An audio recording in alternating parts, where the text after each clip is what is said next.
Well, they did it. Canon finally did it. We're talking about the R5 and R6 today.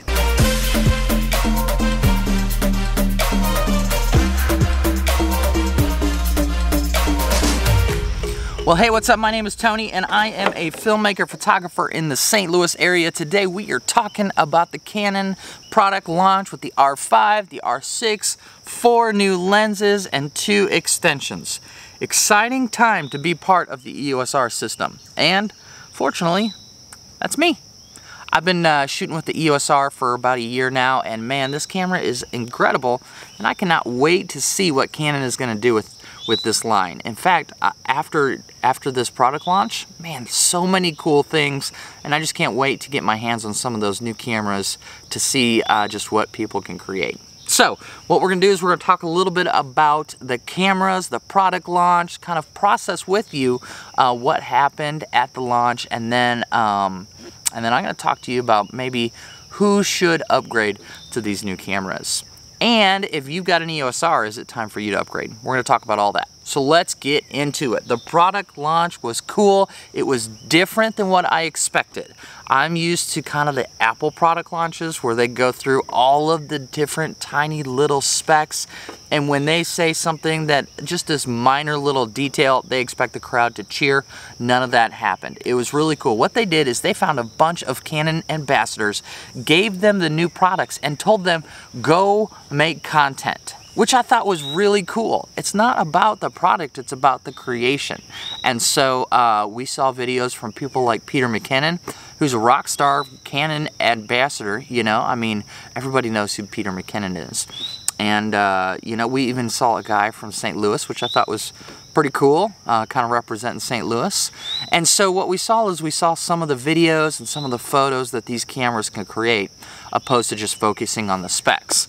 Then, what they did is they launched all their products at all of the retail websites, and so you go to B&H and you can see all of the details. You can go to their website and see all of the specs, which that was an interesting way to do a product launch, and I kind of appreciated it.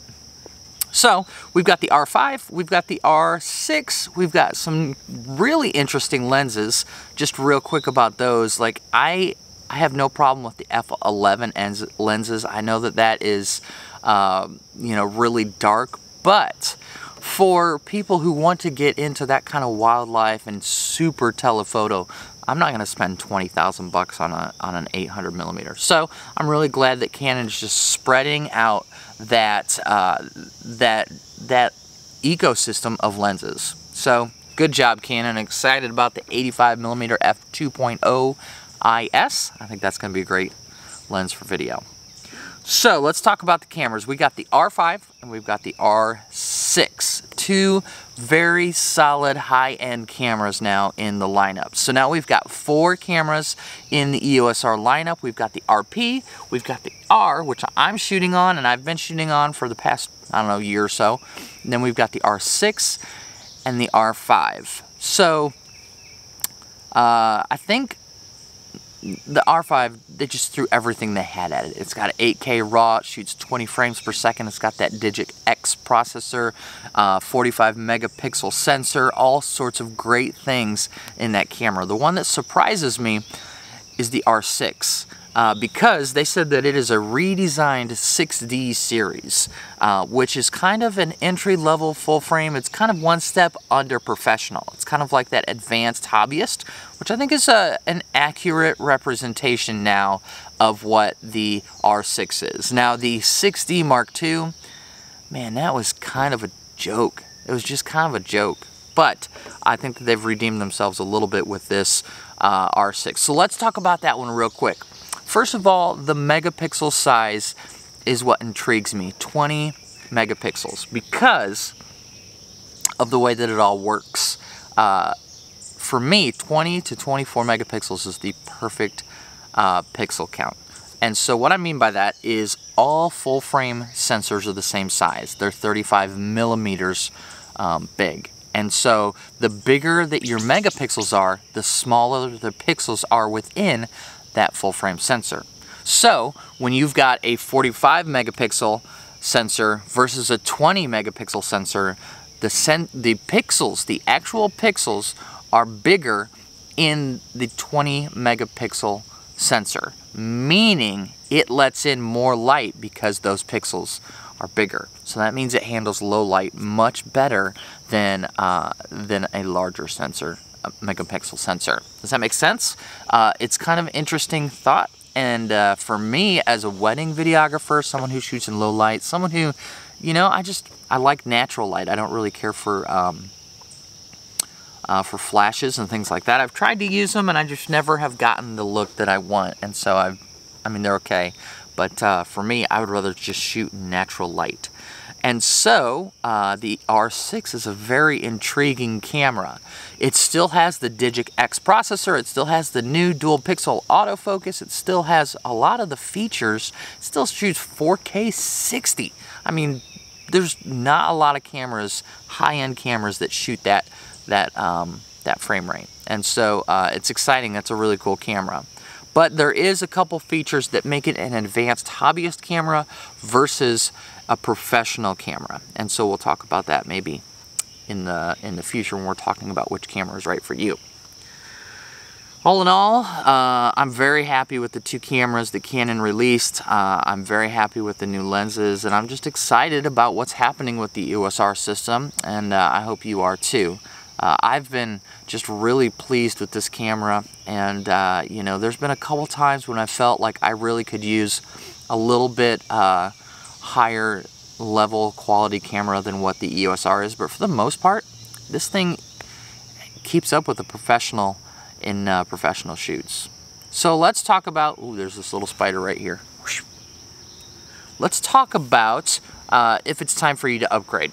So like I said, we've got the 4 cameras, the RP, which is perfect for maybe someone who they really like really high quality images of, say, their family vacations, or they just want a small camera to throw in their bag that isn't going to take up a ton of room, but still very good quality. Say for vacations or family, you know, sporting events, whatever. That's a perfect camera. The EOS R is another one of those, and now you're going to be able. Right now, it's listing for like $17.99, but I imagine it's gonna drop a little bit more. There's the used secondhand market is going to explode because people are going to be buying new cameras, and so you're going to be able to pick up this, I imagine, for around $1,500 or less. So you're going to be able to get a full frame camera that's, you know, 30 megapixels. It's got all the bells and whistles you would need for less than $1,500. The EOS R is an incredible camera. If you don't have one, say you're using a Rebel right now, say you're using a 60, 70, 80, 90D, all of those, the EOS R is a great step up from those cameras. So let's say you've got an EOS R like me.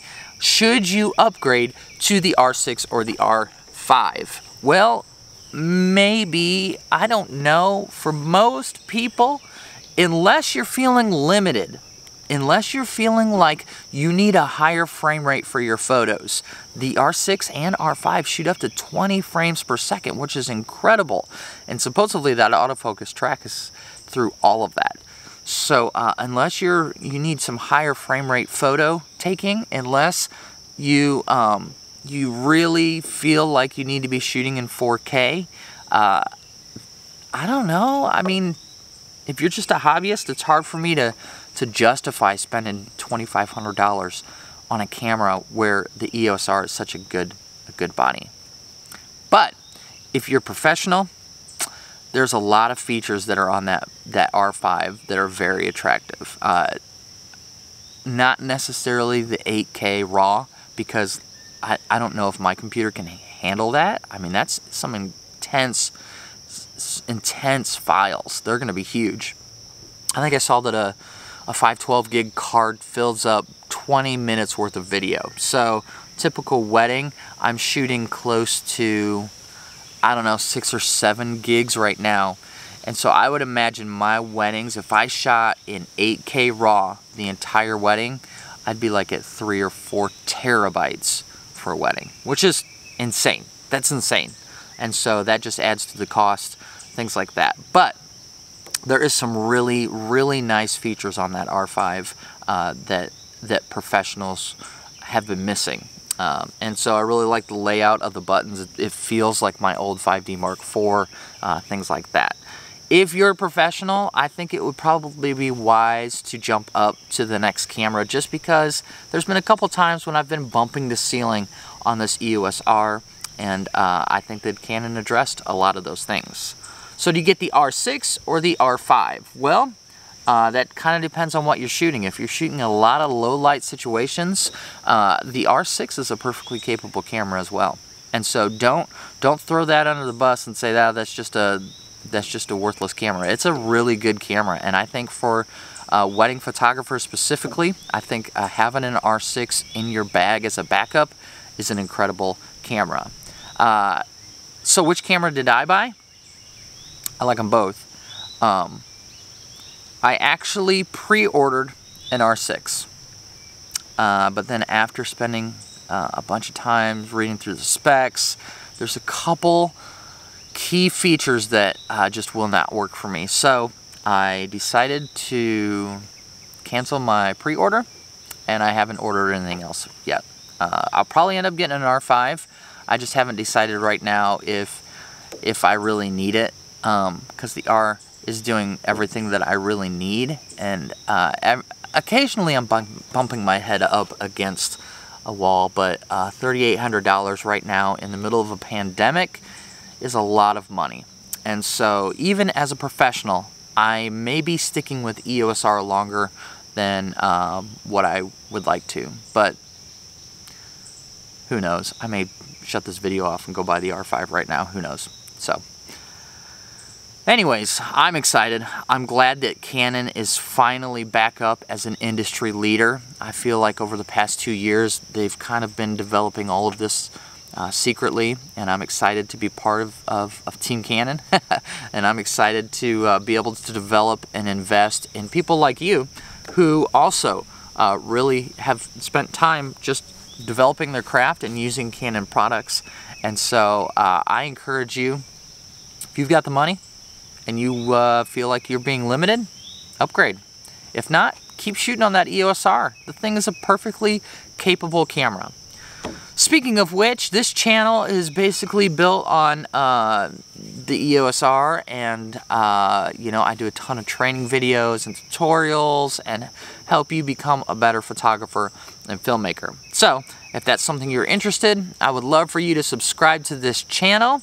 Leave a comment on if you bought an R5, if you bought an R6, what your thoughts are, if you know, if you've got any questions for me. And other than that, I think I'm going to try and make a video early next week, and we'll try and get some new content, a little bit more driven by creativity opposed to just a tutorial, and then we'll pump out another tutorial near the end of the week. So, exciting times. I'm excited about Canon, I'm excited about what's happening, and I hope you are too. Alright guys, have a good week.